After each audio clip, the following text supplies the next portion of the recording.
There's nothing like a cold beer. John Griffin here, your professor at AskTheBeerGuy.com, with another quick beer update. Here are 4 reasons chick beer isn't for chicks. One of the things that I often find in my classes is that certain beers have different audiences. Okay, I'm going to say it. Some beers seem to be enjoyed by the women in the class more than the men. It also works the other way around. But I'm going to give you right now 4 reasons that chick beer isn't just for chicks, so that's a lesson for you guys, as in dudes. Number 1, good beer is good beer. One of the things that bugs me is the beer snobs, well, you know who you are, telling me that beer is crap just because it doesn't follow their idea of good beer. The reality is that there are many good beers that I don't particularly like. I can still admire them for their craft, even if I don't drink them often. I can appreciate them for what they are. Don't be a beer snob. Number 2, not all chick beer is sweet. Another funny thing I find, especially among the single dudes in class, is that they think all chicks like sweet beer. They are amazed that some of the chicks actually don't like sweet beers and love to down the funky Belgians or hop water American IPAs. You see, boys, one day you'll learn that not all women are the same.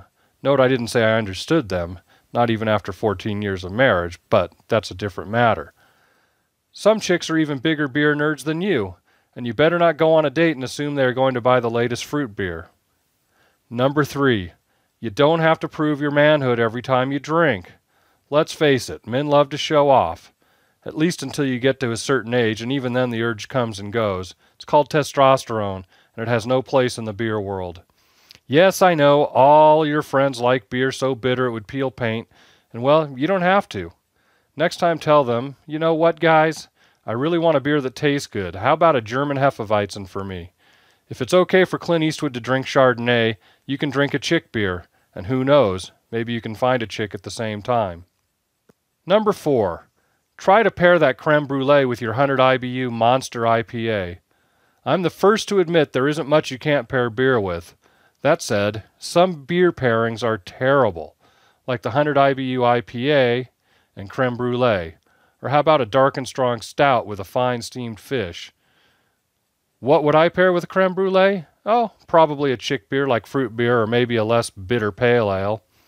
Opposites sometimes make great pairs, but if your mouth is so dried out from the bitterness, all the sugar in the world won't help. So let your friends make fun of you while you enjoy a chick beer that goes perfectly well with your meal.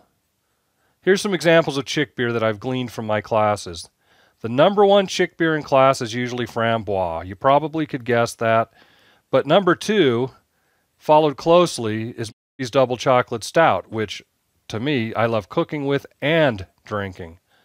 Another perennial favorite would be a German Hefeweizen, especially the ones that are more fruit-forward, bubblegum and banana, as opposed to the phenolic clove or smoke flavors. Big Belgian ales also tend to be enjoyed, especially the dark doubles and fruity triples. So guys, it's time to forget about your manhood and drink some chick beer once in a while. Learn more about beer at AskTheBeerGuy.com, and don't forget to subscribe to our news feed and podcast.